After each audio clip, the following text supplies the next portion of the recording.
there. Thanks for joining me. I am Dr. Jen. That's right. And I'm so pleased that you're joining me for today's show. Today's show is the third in a three-part series on the Hawaii Governor Green's Task Force, all about simplifying building permits. The acronym spells SPEED, Simplifying Permitting for Enhanced Economic Development. So it's Governor Green's SPEED Task Force. And if you missed it, the first two episodes in the series were the last 2 weeks. The first in the series was about the task force itself and how and why I'm on this task force. And last week's episode is the second in the series, which was about the people, including the committees called the PIGS, which stands for Permitting Interaction Group, which I hate that name, PIGS, as well as who's all involved in the permits that we're trying to streamline in the first place. But today's episode is the game plan on how to actually do a building permit, regardless of where you are. And then we're going to compare it to the craziest place on the planet to get a building permit, where that's the rock I'm sitting on Maui. I figure if I can explain it to you on how to do a generic building permit on a generic place, where it's normal, then ramping up the crazy shouldn't be too much different. Okay, but so let's talk about why Maui is so difficult. Why is it so difficult to get a building permit on Maui? Well, when we're talking about Maui, we're talking about a place with breathtaking beauty, incredible views, and an equally breathtaking, but in a bad way, regulatory system. This is where it gets crazy. Jordan Molina, who is Maui's Director of Public Works, described this perfectly in his September 11th presentation for the SPEED Task Force, and he didn't sugarcoat it. The county's permitting pipeline is complex because it's overlapping jurisdictions, evolving requirements, and then changing personnel, of course. So it just goes on and on and on. In fact, I have the hyperlink to his presentation in the show notes. So if you're curious at what he actually presented, take a look. But here's the gist. To get a permit approved on Maui, your project might pass through more than a dozen departments in the county, including Department of Water Supply, Planning Department, Public Works, Environmental Management, Fire Department, Health, and sometimes Historic Preservation. Each has its own review process, staff, queue, and requirements. And then add to that state and federal overlays. Goodness, if you're near a shoreline or any kind of impact zone in any way, especially if your parcel is near, like, say, a flood hazard zone or within agriculture or on conservation land, you've got even a bigger situation where one department's approval can delay another's, and then it goes around and around. Jordan Molina continued that it wasn't about incompetence on the county of Maui, it's about the structure. That the system was built decades ago for a smaller, slower Maui, but development demands have exploded here and the process hasn't modernized fast enough. And I'll just be honest, not everybody wants it to modernize at all. But the final steps of your permit could take, start to finish, as many as 56 approvals. That's right, 56 approvals. Holy moly. I've heard builders joke that Maui's permitting isn't a three-ring circus like most counties. It's a 56-ring circus, and each ring is its own regulatory layer that requires your attention. For example, you might need a grading permit from Public Works, but that permit can't be issued until planning signs off on your land use, and they might be waiting for a flood development assessment or an SMA, a special management area review. Another issue I just discovered the other day is that we've got people who are trying to rebuild in Lahaina, and they've been directed by the State Historic Preservation District to conduct an archaeology inventory survey. But to do that, they have to trench. Well, they need a second grading permit to trench for the AIS. And so it just goes round and round and round. And then you layer on even more information about the post-fire construction policies, updated flood maps, staff turnover, and then when we're talking about Lahaina, there's actually a historic district around the banyan tree that has its own set of bureaucracy and more requirements that don't make sense. And this is why you start to see why the system feels impenetrable and it just doesn't feel like anything's going to budge ever. Really frustrating. But let's talk about why it's the 56-ring circus even more. The term 56-ring circus is as funny as it is accurate. It's actually kind of sad. It captures the chaos of multiple moving parts, departments, private engineers, inspectors, utility companies, neighboring landowners, historic overlays, changing laws, all operating simultaneously and rarely in sync. And quite frankly, most of the time they don't care what the other one says, and that makes it even crazier. Imagine that you're the ringmaster standing in the middle trying to coordinate all 56 acts at once. That's what a building permit on Maui often feels like. And here's the real kicker. Sometimes the people and the policies change halfway through the process, including a new mayor, a rotating planner, an updated building code, and suddenly your previously approved plans may be outdated or converted to electronic, which is what happened in the middle of Paradise Ridge build. There are also other unforeseen issues like people's health change. Sadly, we've had employees at the county who've been involved in building permit reviews were tragically killed in a car accident. I mean, this is real life. This is what happens. Unfortunately, the system on Maui has not been designed to adapt very well, which is why it's the 56 ring circus. So let's talk about any building permit, not just the craziness that goes here on Maui. Let's talk about the universal framework for any building permit, no matter where you are. So if you're building on Maui, Montana, Madrid, the process starts with two core pillars, two aspects, the parcel and the structure. It's where you want to build and what you want to build. Those two things. So let's break those down. So if you're going to build something somewhere, that's what you're looking at, the parcel and the structure. So let's break it down in both parts. Okay, so first, the parcel. You need to know what you're building and what rules apply. So you just need to identify where you're building. The address, typically it's a civil address, but it doesn't have to be. A parcel identification number, especially if you're in Canada, that's a PID. Here on Maui, you've got a tax map key. That's the TMK. There is some identifier in some way. I've seen in Canada as well where you've got a roll, a tax ID or a tax roll number. There's some rule, some way. If a government agency is charging you taxes on this, I guarantee you there will be an identifier, even if there is no civic address for it. Even GPS coordinates, sometimes nearby crossroads and landmarks, lot boundaries, any existing easements, utility poles, road access points.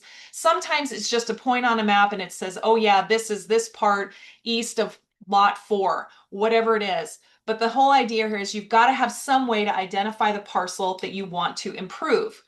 And then you've got to look at the restrictions. Who's going to dictate to you what you can put on this particular parcel? So you want to start with zoning. Is there a zoning bylaw? If you're in a municipality or inside of some kind of incorporated structured location, there likely is a zoning or an improvement bylaw, development bylaw, something that will tell you what you can actually build on this piece of dirt. Is if the municipality governs it, if there is their infrastructure, is there water, sewer, is there cell phone towers nearby? Are there county or state level overlays like agriculture reserves, conservation zones, coastal management areas? Is that location under the requirement Ministry of Forestry because it is bounding, it is up against a shoreline, and Ministry of Forests own in and around coastal areas. So there's all kinds of different ways of looking at what is going to restrict that piece of dirt you want to build on. Now on Maui, many parcels near the shorelines fall under a special management area, which means coastal zone management law kicks in. This is just a fancy way of saying federal review. And that alone can take a 2-month permit into a 12-month review, often longer because they are going to put in conditions for you to build in that parcel near the shoreline. But going back to your services, your infrastructure, this can be even things like road access. Sometimes you'll see a lot out in the middle of nowhere that has no road access. Well, how do you do that? Well, guess what? If your neighbors don't want to give you or the seller, if you're looking at a place to buy, a road easement, then you won't have road access to this. That's interesting. Now let's talk about infrastructure. Is there county water or will I need a well? Sometimes there is off-grid water makers. I've seen these brand new innovative water things that spin and they make water out of thin air, which is crazy. Is there sewer, septic? Is there a cesspool? Is there regional wastewater that you can apply to connect into? What about electric, the grid? Or do we have to have an off-grid plan like solar or wind? What about, again, emergency services and reliable road access? Is there a fire truck turnaround nearby? Is there fire water nearby? That's always a big deal. And if there is water, is it pressurized? Is it a tank? These are all very real questions. And the final incentives for you as the property owner for the infrastructure improvements, sometimes there are tax incentives. Sometimes there's either rebates or there's a tax credit or grant money or all kinds of other things that you might be looking at. But it all starts with looking at the dirt. So if you are either owning or you are looking to buy a piece of dirt that you want to improve in any way, how would you know all these things? Well, guess what? We go back to who is charging you money to have that parcel. And it's typically your county or your city, whoever the tax agent is. Pull out the tax bill for that parcel, give them a call and say, I want to build this on this piece of dirt.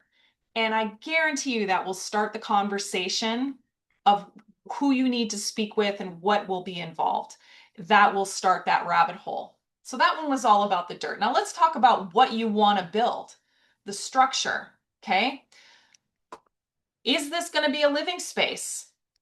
Is this going to be a dwelling, right? If it is it going to be newly constructed, or is it a renovation of an existing dwelling? Is it an expansion? Is it a conversion? Maybe this is a garage that you want to make into a suite, or maybe you want to build a second story above a garage into a suite.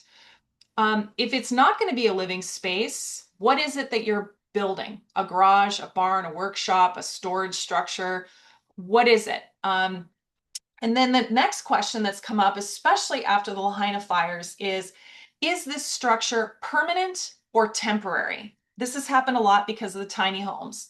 Temporary setups are more like mobile container workshops, site offices.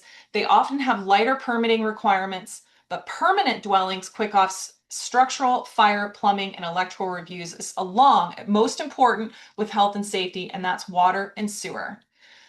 So you want to make sure that whoever your governing body is for that piece of dirt, you're very clear on what you can have, what can you build on that. Sometimes you'll be limited, especially if you already have existing structures on that parcel. They might say, no, you're only allowed to have this, this, and this. You can't have an extra dwelling, or you can't have a this, or you can have, hey, if you wanted to build a two-bedroom carport or car garage, you can actually build a three-bedroom garage and maybe a suite over it.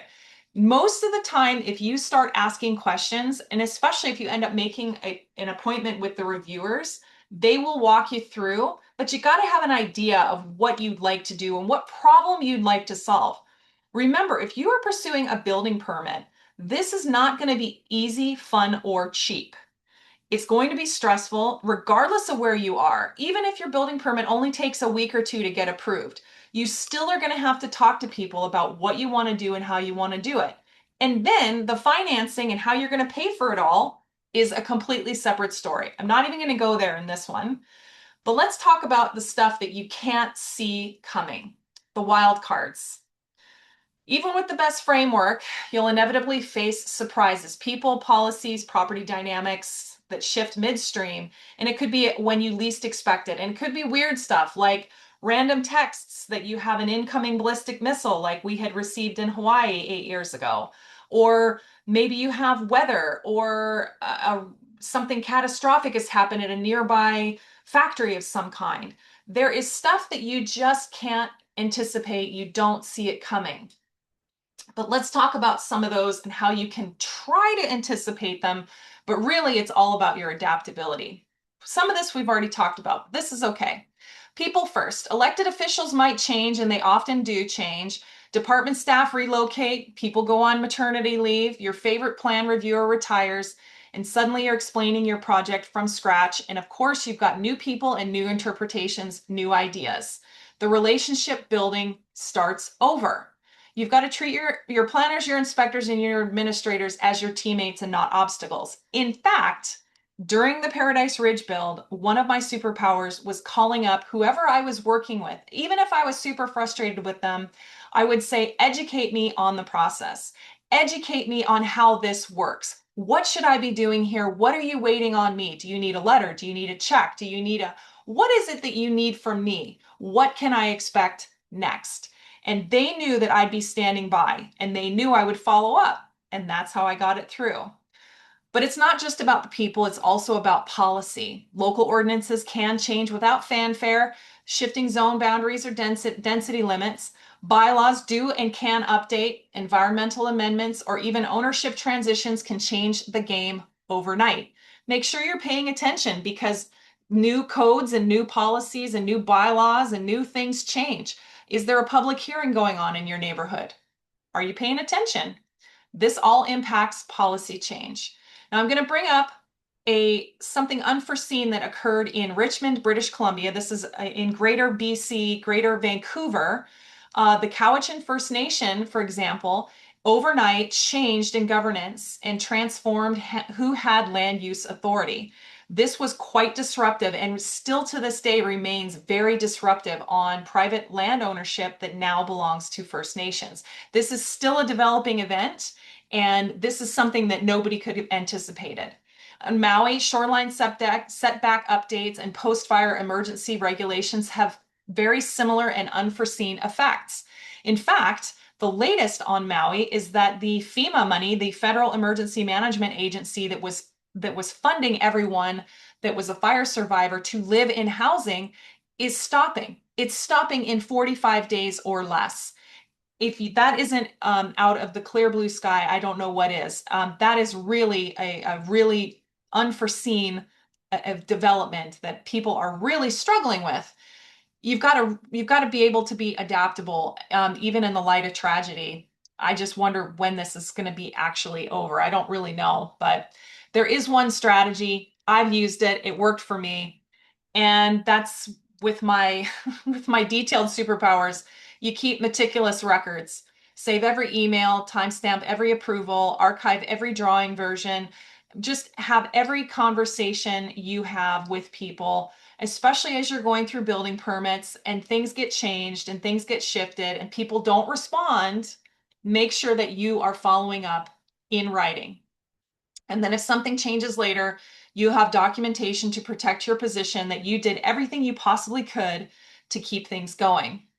All right, this is where I'm going to put the parcel and structure framework back to Maui.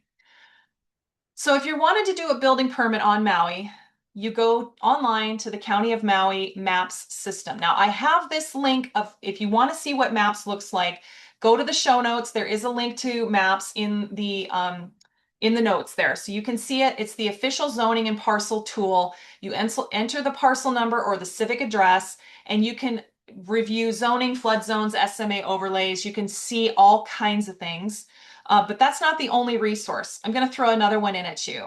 If you really want to see where all of the zoning and the district boundaries are, go to mauipropertytax.com. That's not the building permit system. That's the property tax system. Remember how I keep saying go to who is sending you the bill? Well, on Maui, that's who's sending us the bill for property taxes. And they keep track of what's where. So you can go in and you can search by owner, you can search by address, and I think you can also search by parcel number. So make sure you're going in and you can look at what is actually zoned, what's in the SMA, what's not. You can do all kinds of things. That's the step one, is learn about your parcel and actually go in and learn what the whole requirement is for your building permit that you want to submit. The second part is you want to set up a pre-consultation meeting with the planning department. They call this a pre-application meeting. And depending on what you want to build and where you want to build it, it will depend on how many people need to be there.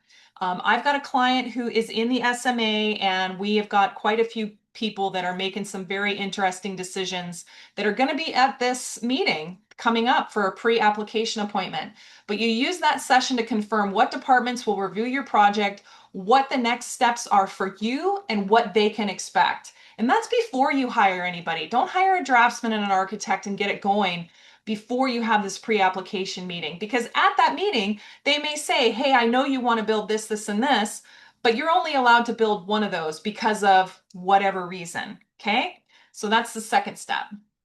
Step one was go to either maps or property taxes. Two, go to the planning department and have a pre-application meeting. Step three, that's when you hire your local professional experienced with Maui, whether it's a draftsman, civil engineer, permitting consultant, architect, who knows which reviewer to contact, when to follow up, and has, more importantly, relationships on the island often move the process faster than paperwork alone, but not always. I will tell you, I've worked for years here. It's not always like that. But the fourth thing is make sure you are being realistic in your time frame. This is exactly where your time and your money in your building permit journey is going to take longer and cost more than you think. In fact, whatever you estimate, you might want to double it. And I hate to say that, but that is the reality. Right now, UHERO, so University of Hawaii Economic Research Organization, is reporting that approximately 25% of any build is the infrastructure. It is the red tape. It is everything to get you all ready to go. So even imagine if you are doing a $1 million build, which on this island is not a big thing, $1 million build, 250,000 of that build is before you even put one shovel in the ground. 250,000. Now, I don't know about you, but that's a lot of money. Wow. So you want to make sure you're being as adaptable as you possibly can, but you also have to be realistic. Okay. So what's the takeaway? What is the point of doing this whole thing about 56 ring circus and all of the things that happen on Maui and beyond? Well, here it is. Landlording and building permits are not for the faint of heart, especially on Maui. But if you understand the moving parts, the parcel, the structure, the people, and the policy, you can navigate the maze strategically instead of reactively. In fact, you know what's going to happen. You know things are going to change. You know when elections are going to happen. Now, we might not be able to anticipate everything coming, but know that you have to be able to pivot as your permits progress. So think of this as your personal blueprint for your building permit. Identify your parcel, define the structure, anticipate the change, document everything, and work with the system, not against it. And eventually that 56 ring circus starts feeling like less like chaos and more like choreography. As we come to the end of our series all about streamlining building permits, I'd like to thank the people of the state of Hawaii and across the county of Maui for their contributions, with my voice at the table of the Speed Task Force. Through this podcast, I've been able to share with you the first of the series, what the task force is, how I'm on the Small Business Regulatory Review Board, and my role on both of those. And then in the second of the series, I shared about the people, permits, and the pigs, and the many, many hours I've spent volunteering in the first set of 3 permitting interaction groups. And in today's episode, it's the culmination of the 56 ring building permit circus on Maui. And really, I'm providing a roadmap on how to do building permits regardless of location. Today's show notes are chock full of information and hyperlinks about building permits, the task force itself, and a link to the map system, which is all about the Maui County permits and how to do building permits. And this is all designed to help you navigate development in general. As we wind down this podcast, I just want to remind you, don't forget to subscribe to the show, My Life as a Landlord, for more expert advice and real stories from across the rental property world and the globe. We're recording this episode today in Maui, Hawaii. Why? Because I like pain and building permits here are crazy. Actually, because real estate takes you places. Where do you want real estate to take you? Join me next week for episode 206, where my previous guest, Tim Baldwin, hosts me on his podcast called Property Management Law Solutions. I'll see you there.